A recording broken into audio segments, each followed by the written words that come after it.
इसकी हालिया मिसाल पासपोर्ट की आलमी रैंकिंग में पाकिस्तान की मजीद तनज़्ज़ुली की सूरत में सामने आई। तो इंडियन बेसिकली हमें नज़र इसी वजह से आते हैं क्योंकि उनका जो एजुकेशन सिस्टम है वो पूरी दुनिया में वेल रिनाउंड है, लोग उन्हें जानते हैं। हमारे फॉरेन ऑफिस ऑफिशियल्स को बार बार ये कहा जा रहा है यूएई गवर्नमेंट की जानिब से कि आपके सिटीजन्स आकर यहाँ पर वो एक एम्बियंस क्रिएट करने की कोशिश करें जो कि यूएई के सोशल फैब्रिक को खराब कर रहे हैं। अगर हम आज पाकिस्तान की एजुकेशन सिचुएशन को कंपेयर करें इंडिया से, क्योंकि मैं ये पढ़ रहा था आज, इंडिया में हर साल 25 से 35 हजार PhDs पैदा होते हैं, पढ़ाए जाते हैं, निकलते हैं सिस्टम से। नौकरियों के ख्वाहिशमंद बाज पाकिस्तानी डिग्रियों की जाली तस्दीक के साथ आते हैं। कुछ पाकिस्तानी शहरियों ने जालसाजी से शनाख्ती कार्ड और पासपोर्ट में भी रद्दोबदल किया। कोई जो है वो बार बार एक तो पाकिस्तान से पैसे वापस मांग लिए, अब हमारे लोगों को भी निकाला जा रहा है। यूएई के हवाले से बहुत सी खबरें आ रही हैं कि वहां से पाकिस्तानियों को निकाला जा रहा है। और यूएई की हुकूमत को पाकिस्तानियों से आखिर शिकायत क्या है और ये जो पाबंदी यूएई की तरफ से लगी है ये कब तक खत्म होने के इम्कान है? जय हिंद दोस्तों, स्वागत है आप लोगों का न्यूज रिएक्शन वीडियो में। जी हाँ, बात करेंगे पाकिस्तान, अमेरिका और ईरान। आप सबको पता है कि ईरान और अमेरिका इजराइल जब वार स्टार्ट हुआ तो इस पे सबसे ज़्यादा नुकसान यूए को भुगतना पड़ा, क्योंकि ईरान ने सबसे ज़्यादा अटैक अमेरिका पे नहीं यूए पे किया। और इन पाकिस्तानियों का जो रोना धोना स्टार्ट हो गया, रोना धोना स्टार्ट इसलिए हो गया कि पाकिस्तानियों को अब यूए गवर्नमेंट ने चुन चुन के बाहर निकालना स्टार्ट कर दिया है। यूए गवर्नमेंट को लगता है कि पाकिस्तान ईरान का साथ दे रहे हैं, क्योंकि पाकिस्तान का बॉर्डर और ईरान का बॉर्डर दोनों का साझा होते हैं। इस बात को लेके जो है कि यूए गवर्नमेंट ने पाकिस्तानियों को निकालना स्टार्ट कर दिया, और पाकिस्तानियों को निकालने का रीजन भी बताया कि पाकिस्तानी जिस भी देश में रहते हैं वहाँ पे गंद मचाते हैं। लेकिन पाकिस्तान में एक ब्लू पासपोर्ट दिया जाता है जो स्पेशल लोगों को ही दिया जाता है, लेकिन ब्लू पासपोर्ट धारकों को भी चुन चुन के अब जो है कि लतेड़ के बाहर फेंक रहे हैं। आप सबको पता होगा कि पिछले कुछ दिनों पहले पाकिस्तान और उसके बाद तुर्की और सऊदी ने तीनों देश मिलकर एक समझिए इस्लामिक नाटो का सदस्यता ग्रहण की है, जिसमें देखिए इस्लामिक देश में तो यूए भी आ रहे हैं, लेकिन यूए पाकिस्तानियों को क्यों लात मार के निकाल रहे हैं, और वहीं पे इंडियन पासपोर्ट धारकों और यूएस पासपोर्ट धारकों को क्यों अच्छे से मान रहे हैं। बात सिर्फ यह है कि पाकिस्तानी जो इस्लाम के नाम पे हमेशा राजनीतिक और हमेशा दूसरे देश के अगेंस्ट बात करते हैं, वो सोचते हैं कि जितने भी इस्लामिक कंट्री है वो सब पाकिस्तान का सपोर्ट करेंगे। ऐसा बिल्कुल भी नहीं है। यूए भी इस्लामिक कंट्री है, लेकिन वह देखते हैं कि कौन सा देश उनके साथ अच्छा व्यवहार कर रहे हैं और कौन सा देश बुरा व्यवहार कर रहे हैं।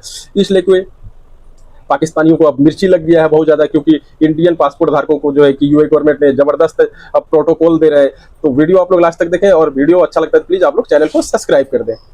पाकिस्तानी शहरियों का चोरी, धोखाधड़ी, भीख मांगने, जिस्म फरोशी और मनशियात में मुलव्विस होने का तनासुब होने के बाद जब पाकिस्तानी यात्री होटल पहुंचते हैं तो उन्हें कमरे नहीं दिए गए, जबकि उनके मुताबिक भारतीय और अमेरिकी पासपोर्ट धारकों को होटल में जगह मिल रही थी। फालूदा, जी हाँ, ये इज्जत का फालूदा, जी हाँ, ये इज्जत का फालूदा जो है, वैसे तो काफी अरसे से यूएई जो है पाकिस्तानियों के साथ यही कर रहे थे। पहले तो खैर हमारे यहाँ के भिखारी पकड़ पकड़ के निकाले जा रहे थे और कहा जा रहा था जी आप तो भीख मांग रहे हैं तो आप यहाँ से निकल जाएं।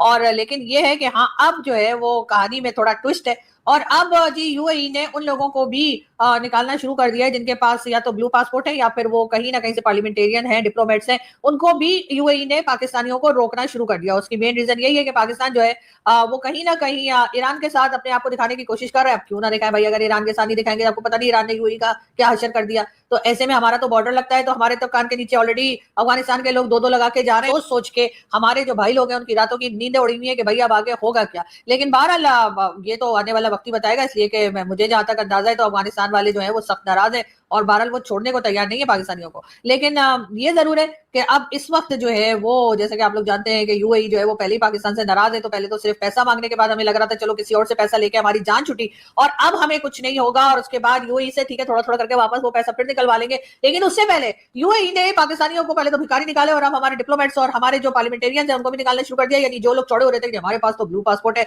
और यहाँ पे जो आम पाकिस्तानी सिटीजन रहते हैं सब कुछ भुगतने के लिए वही रह जाएंगे। लेकिन अब अच्छा ये है कि उन लोगों को भी जरा रोका जाए, इसलिए कि ये लोगों ने अजीब तमाशा लगा के रखा है, सारे पाकिस्तानियों का नाम जो है वो खराब कर देते हैं, उसके बाद खुद अपना ब्लू पासपोर्ट लेके पूरी दुनिया में घूमते रहते हैं। तो इन लोगों को भी रोकना चाहिए, और अगर कटोरे वाले भिखारी रोके जा रहे हैं तो ये टाईकोट वाले भिखारी भी रोके जाने चाहिए, इसलिए कि भीख तो भीख होती है, चाहे आप रोड पे खड़े होकर मांगे, चाहे आप कोट पैंट टाई लगा के जाकर ठंडे ठंडे कमरे में बैठकर और किसी भी जगह के मिनिस्टर बताकर अपने आप को अगर आप वो भीख मांगते हैं तो भीख जो है वो भीख ही होती है। तो यूए कि सिर्फ इंडिया और अमेरिका, ओनली इंडियन और अमेरिकन पासपोर्ट होल्डर जो है ना वो एंटरटेन होंगे।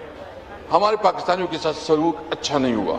इसको कहते हैं इज्जत का फालूदा। जी हाँ, ये इज्जत का फालूदा जो है वैसे तो काफी अरसे से यूएई जो है पाकिस्तानियों के साथ यही कर रहे। फ्लाइट कैंसिल खुद ट्रेवल कर रहा था जब बाहर, तो उसी दिन जिस दिन अटैक हुआ तो फिर सारी जो फ्लाइट थी वो कैंसिल हो गई। वहाँ जो रवैया रखा गया वो बहुत ही नामुनासिब था।